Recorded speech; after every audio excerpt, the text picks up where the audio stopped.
Ubisoft's latest and greatest free-to-play first-person shooter is out. It's called XDefiant, and many people have been hailing this game the Call of Duty Killer.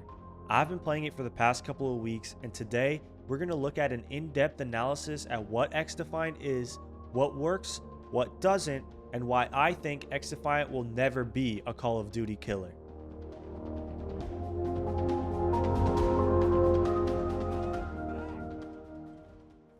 So just a heads up for you guys, this review is coming from someone that's a casual FPS player. I'm not going to be talking about metas or balance issues, although I will mention netcode later on in the video. I don't min-max my classes. I use the attachments that I think are cool and that work with my playstyle. So just bear that in mind. Also, I play the game on PC with mouse and keyboard, and I've tried the game on my Xbox, but I haven't played enough to really speak on the experience on console. Alright, kicking this review off, we're going to be talking about the maps. Overall, I really do like the maps. I think they're really solid. However, I do have a couple of things that I would like to see fixed. Let's talk about what works first. I think it was a great idea to have the maps be settings from different Ubisoft titles. I think it's really cool to see snowy New York from The Division, and then kind of contrasting that with fictional Yara from Far Cry 6 and its more tropical setting. I think all the maps overall are really super colorful and fun to look at, and they do have unique, distinct features. These really do remind me of old school Call of Duty. Things like Black Ops 2 and Black Ops 3, where the maps were really colorful, distinct, and fun overall. I think they're also designed really well. They feature old school Call of Duty signature 3-lane map design that I think the newer Call of Duties have strayed away from, and I think it's for the worst. The maps also feature strong verticality overall. I think snipers are given ample opportunity to post up somewhere and pick people off, which I really like.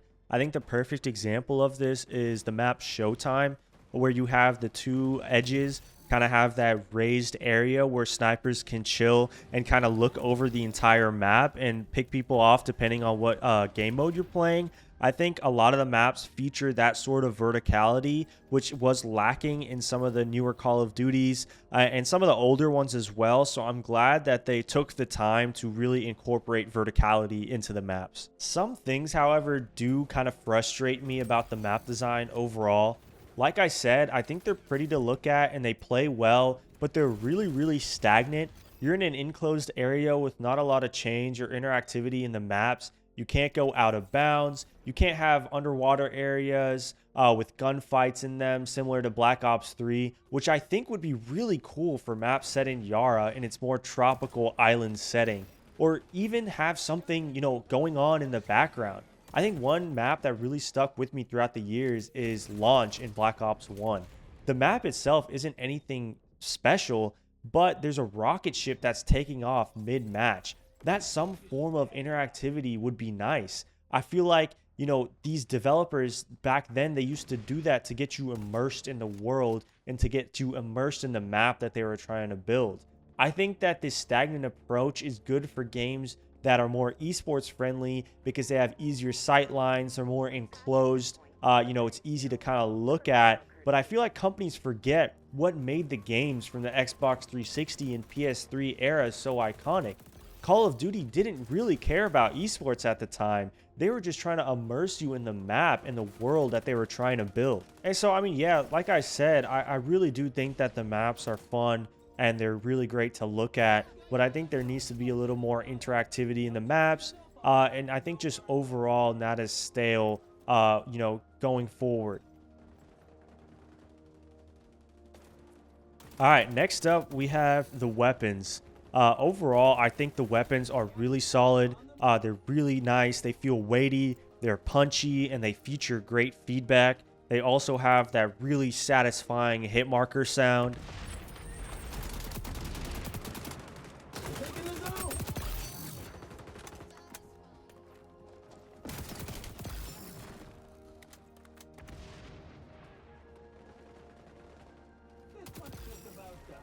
The weapons also generally play pretty distinctly, even in their own respective classes. For example, the AK-47 has a lower fire rate, but packs more of a punch, whereas the M4A1 is more balanced in its range and damage output. I also think that the overall customization between the weapons is solid. It's a little basic and the attachments are pretty similar across the weapons, but I still think that's something that you can get over and still have a good time with. One thing that I really do like though are the snipers. I think they're really fun and definitely provide more of an old school Call of Duty feel when I use them. I think that my major gripe with XDefiant's weapons is that they're way too basic. You have an AK-47, M4A1, MP7, M1911, Deagle. There's not a single unique weapon across the slate. The devs have promised that they will add more weapons in the upcoming season update, but judging the game with the weapons it has now, they're just way too basic. I think that the premise of XDefiant is so good. You're bringing together Ubisoft's beloved franchises that are all so unique, but where the hell does that go in the weapon variety?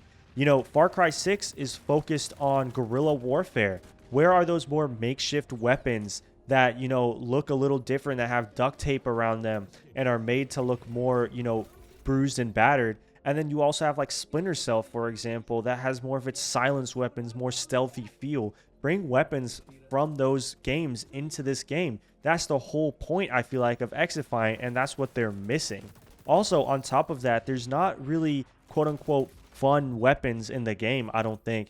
I mean, for example, in the older Call of Duties, you had rocket launchers, grenade launchers, throwing knives, axes, what have you. And I think that XDefiant is missing some of that fun factor when it comes to those weapons. Right now, all you have are your basic AR, SMG, shotgun, sniper. Bring back some of those fun weapons that provide a little bit of a different gameplay feel. I think that's something that they really need to fix going forward. The last thing I'll talk about when it comes to the weapons is the overall netcode right now. It's absolutely fucking horrible. I feel like I'm safe behind cover and I still somehow get killed, where I'm trying to shoot someone and all my shots are just missing. And I'm just thinking, how is that even possible? Obviously, I mean, this is definitely something that is fixable, but it needs to get patched soon. Otherwise, I think the player base will dwindle. I think getting unfair deaths like this will deter any casual player. I also think that the weapon progression is insanely slow overall. It really encourages grinding, which is something that's frustrating for a casual player like me. I don't have the time nor really the patience to grind through weapon after weapon and get all of its attachments. This, however, is also a problem with the newer Call of Duties. So it kind of seems to be moving towards that industry standard kind of area. And, you know, it is what it is. People are going to grind no matter what. So it's just kind of what it is at this point. So, I mean, yeah, overall, I think that the weapons are technically sound. They look good and they sound good as well. But I think they could definitely use some more variety and overall fun factor. Again, I kind of think they seem to be tailoring more towards the esports crowd with this, with more basic weapons and more basic attachments. But to keep the casual player base happy, I think that they should definitely add some more fun weapons. All right, next up is the operators. So Ubisoft has kind of made XDefiant a hybrid when it comes to this, where there's different like characters or operators, whatever you want to call them, that have a short ability and an ultimate, kind of similar to games like Overwatch and Valorant. But they've also mixed this with Call of Duty's more traditional class-based system, where you have classes where you pick a primary, a secondary, you kit them out with different attachments, you pick a grenade or what have you. So they've definitely kind of mixed the two and kind of made a hybrid of a sort. And I think that there's a lot to like here. However, this is definitely more subjective and definitely is different for different players. Like I said with the maps, I think it's cool that they've brought in characters from their beloved franchises and given them abilities that somewhat relate to their respective games which they hail from. But like I said, this is definitely more subjective. You know, if you're into more of that hero shooter genre, then this is probably right up your alley. But if you're someone that's kind of more of a Call of Duty Battlefield player and you haven't really experienced that hero shooter type of gameplay, this could deter you. Or at best, you're probably just indifferent about it. One thing that I will say that I really like is that I think the ultimates for the characters are really cool. I like that they take a really long time to power up and are directly correlated to how well you're doing in the game. If you're getting shit on, you're not going to get your ultimate. But if you're absolutely doing the shitting on, you're going to get your ultimate. And the fact that they're extremely short but extremely deadly provide an opportunity for you to kind of turn the tide of a certain instance. For example, say you're having trouble taking a flag in domination and you get your ultimate, you could probably take out multiple people and get that flag, but they don't overstay their welcome to the point where they're completely turning the tides of different matches.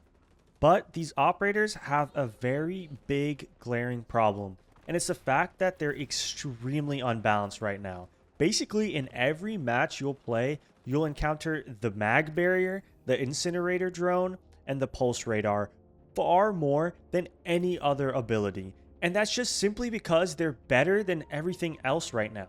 The incinerator drone is insane at clearing out objectives in domination and in hardpoint. And the pulse radar is just simply insane in any game mode. It's just having wall hacks on a very short cooldown. I think this is a lot different than Black Ops 3's implementation of these ultimates, where they powered up slowly, you only had one ability, and they wouldn't really turn the tide of each match. Right now, these three operators are completely running it when it comes to every match I've played, and they desperately need to be nerfed or just overall more operators added to kind of dilute the overall playing field. So at this point, I've talked a lot about XDefiant's various systems and how they compare to Call of Duty a fair bit. I think it's fair to say that I do like the game, but I still don't think it can kill Call of Duty. Call of Duty has an appeal that XDefiant just can't capture right now. COD has a decade and a half worth of iconic characters, maps, weapons, stories that have turned Call of Duty into the juggernaut it is today. Characters like Price, Soap, Mason, Woods get people excited year after year to buy their games. On top of that, Call of Duty is one of the last games left that haven't truly adopted the live service model that we see today. They still release games annually with a new setting, story, tweaked gameplay that gets people excited year after year. Yeah, these past couple of years have been stagnant for Call of Duty, but the way it's set up, they're able to pivot after a year if they see things that aren't working.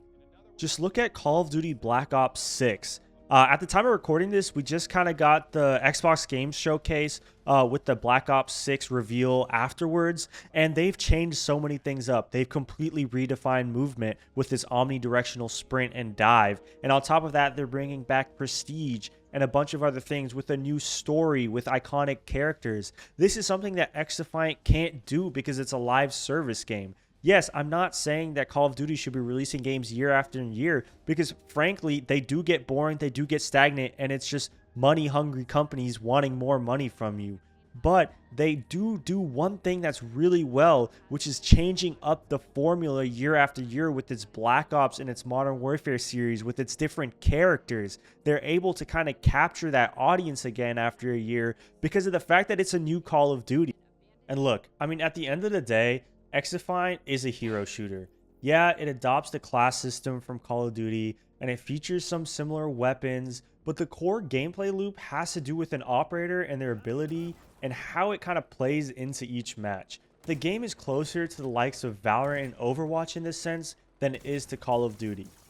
And I mean, look, if you take a step back and really look at XDefiant as a whole package, do you really see anything that it does different or better than its contemporaries that it's competing with? The hero shooter aspect is something that, you know, while it's good and interesting, it doesn't do better than Valorant or Overwatch. It's cool. I mean, it shakes up gameplay a bit, but there aren't enough operators right now at launch to not get stale. In the same vein, the class system aspect of XDefiant is not done better than Call of Duty. Call of Duty has perfected that to a science. It has insane amounts of customization. You can turn weapons into completely different weapons with how detailed the customization can get in the gunsmith. Even if you go back to the older Call of Duties with the Pick 10 system, there are more options for attachments than in XDefiant overall. On top of that, it's just missing some of those iconic features such as kill cams and kill streaks that separate Call of Duty from its other games in its similar genre. XDefiant just doesn't do enough to separate itself and create a pocket for itself. The reason why, Battlefield and Call of Duty have dominated the space for so long is that because they scratch different itches. If you're looking for a large scale, grand battle, highly destructive environment, vehicle combat type of game, you have Battlefield for that. If you're looking for more of a casual arcade experience with tight feeling weapons, solid maps, iconic characters, look no further than Call of Duty. XDefiant doesn't do enough to separate itself from those. All aspects of this game have been done before in other games that have learned and leaned into their respective niches more. XDefiant is trying to be a jack of all trades, but a master of none. Last thing I'll say about this whole idea is that the marketing behind this game has been very focused on the fact that there's no skill-based matchmaking, and it's a return to kind of the golden age of Call of Duty. But that alone just isn't enough of a selling point, even if it's a free game, to tangibly convert players from another first-person shooter to this one.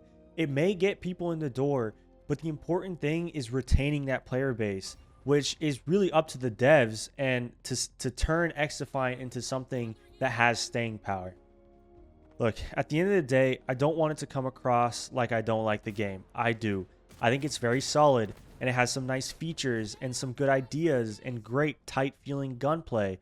And at the end of the day, I hope the devs support it, take the community's advice, and turn it into a great game with huge staying power. And I also like the fact that the game is free to play with only cosmetic microtransactions as of now. And the fact that it's only 30 gigabytes as opposed to Call of Duty's 250 gigabytes plus. This allows for XDefiant to sit on someone's hard drive for a lot longer and have it be easily accessible whenever, maybe an update comes out that they want to check out, which I really, really like. I think my problems just really lay with the sentiment that this game is somehow supposed to kill Call of Duty. What does it do differently? What does it do better? What is here in XDefiant that separates itself from a massively oversaturated market of first-person shooters? I think the devs really need to take these questions into account, and they need to do their best to find those things, find those niches, and implement them into the game. Either way, that's been it, guys. Thank you so much for watching. This is the first video on this channel in a while, and I think I'm going to try doing stuff like this, something new, something different. Please give it a thumbs up if you enjoyed the video. Make sure to subscribe for more content like this, hopefully in the future. Anyway, it's been CGG. I'm out.